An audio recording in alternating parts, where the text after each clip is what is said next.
یہ 3 وجہ تھیں جس کی بنیاد کے اوپر صحیفہ سجادیہ کو زبور آل محمد اور انجیل اہل بیت علیہ الصلوۃ والسلام کہا گیا۔ اب آپ ذرا صحیفہ سجادیہ کی عظمت کا اندازہ لگائیں، کس طرح سے صحیفہ سجادیہ نے دعا کی تعلیم دی ہے۔ سب سے پہلی بات، 5 اہم باتیں آپ کی خدمت میں عرض کرنا چاہوں گا۔ سب سے پہلی بات یہ ہے کہ صحیفہ سجادیہ اگر نہ ہوتی تو لوگوں کو اندازہ نہیں ہو سکتا تھا کہ دعا کتنی اہم شے ہے، دعا کتنی اہم شے۔ بس پہلی بات جو بشریت کو، انسانیت کو صحیفہ سجادیہ نے وہ بتایا ہے، وہ دعا کی عظمت اور اہمیت سے آشنا کرایا ہے۔ دعا کتنی اہم شے ہے یہ کہاں سے پتا چلے گا؟ یہ صحیفہ سجادیہ سے پتا چلے گا۔ بس پہلی بات جو صحیفہ سجادیہ نے ہمیں بتائی ہے وہ دعا کی اہمیت اور دعا کی عظمت کیا ہے، مقام و منزلت دعا کیا ہے، اس سے آشنا کرایا۔ یہ ایک بات۔ دوسری بات، دعا کی اہمیت اور دعا کی عظمت سے آشنا کرایا ہے، ساتھ ساتھ طریقہ دعا بتایا ہے۔ اگر صحیفہ سجادیہ نہ ہوتی تو انسان نہ جان سکتا تھا کہ اپنے خالق سے کس طرح سے دعا کرے۔ میں مثال دینا چاہتا ہوں اور یہ صحیفہ سجادیہ میں موجود ہے۔ یعنی صحیفہ سجادیہ نے یہ بتایا کہ اگر تم بیمار ہو جاؤ تو بیماری سے شفا پانے کے لیے کس طرح سے دعا کرو گے، یہ صحیفہ سجادیہ نے بتایا۔ توبہ استغفار پانا، توبہ استغفار کر رہے ہو تو توبہ استغفار کے لیے کیسے دعا کیا جائے گا، یہ صحیفہ سجادیہ نے۔ قرض سے سبکدوش ہونا چاہتے ہو، تم چاہتے ہو کہ مقروض ہو، تمہاری گردن پہ قرض ہے نا، اگر قرض سے سبکدوش ہونا چاہتے ہو تو کیسے دعا کیا جائے، یہ بھی صحیفہ سجادیہ نے بتایا۔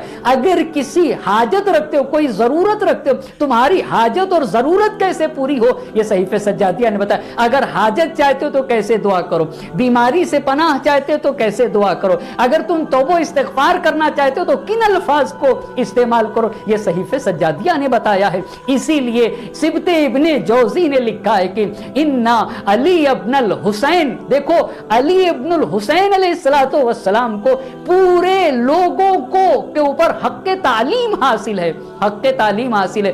کیوں حق تعلیم حاصل ہے؟ آپ کہتے ہیں کہ علی ابن الحسین علیہ السلام نے یہ بتایا ہے کہ کس طرح سے خدا سے گفتگو کیا جائے، کس طریقے سے خدا کو خطاب کیا جائے، کس طریقے سے اپنی ضرورتوں کو خدا کی بارگاہ میں پیش کیا جائے۔ فلولا ہو، اگر سید سجاد نہ ہوتے، لم یعلم الناس، تو لوگوں کو پتہ ہی نہ چل سکتا تھا کیف یتکلمون وکیف یتفوہون سبحانہ تعالی فی حوائجہم، تو لوگوں کو یہ پتہ نہ چل سکتا کہ وہ اپنی ضرورتوں کے وقت اپنے اللہ کو کیسے خطاب کر سکتے، کس طریقے سے اپنے اللہ کو بلائیں۔ یہ کس نے بتایا ہے؟ یہ صحیفہ سجادیہ نے بتایا۔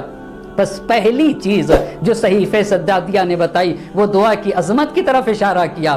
دوسری بات صحیفہ سجادیہ نے دعا کیسے کی جائے، کس ضرورت کے وقت، کس مشکل کے وقت کون سی دعا کی جائے اور کس طرح سے دعا کیا جائے، یہ امام سجاد علیہ السلام نے صحیفہ سجادیہ میں بتایا ہے۔ یہ 2 باتیں۔ تیسری بات، وہ اوقات کیا ہیں جس وقت دعا کیا جائے تو انسان کی دعا قبول ہو جائے گی، یہ کس نے بتایا ہے؟ اوقات قبولیت دعا کی طرف کس نے اشارہ کیا؟ ہمارے اور آپ کے چوتھے امام، امام زین العابدین علیہ السلام نے اشارہ کیا۔ مثال کے طور پر کہا دعائے عرفہ ہے، دعائے نماز شب ہے، دعائے روز جمعہ، یہ دعائے عرفہ، دعائے روز جمعہ، دعائے نماز شب، اس میں وقت کا لحاظ کر کے چوتھے امام نے یہ بتانا چاہے عرفے کا دن وہ دن ہے جس دن انسان کی دعا قبول ہوتی ہے، سحر کا وقت وہ دن ہے، وہ وقت ہے جس وقت انسان کی دعا قبول ہوتی ہے، اور یہ بھی بتایا روز جمعہ وہ دن ہے جس دن انسان کی دعا قبول ہوتی ہے۔ بس پہلی بات عظمت دعا کی طرف اشارہ کیا، دوسری بات طریقہ دعا کو بتا دیا، تیسری بات اوقات قبولیت دعا کو بتایا۔ دیکھو ان وقتوں میں اگر دعا کی جائے تو تمہاری دعا قبول ہوگی، لیکن کیا اسی پر اکتفا کر لیا؟ توجہ کریے گا،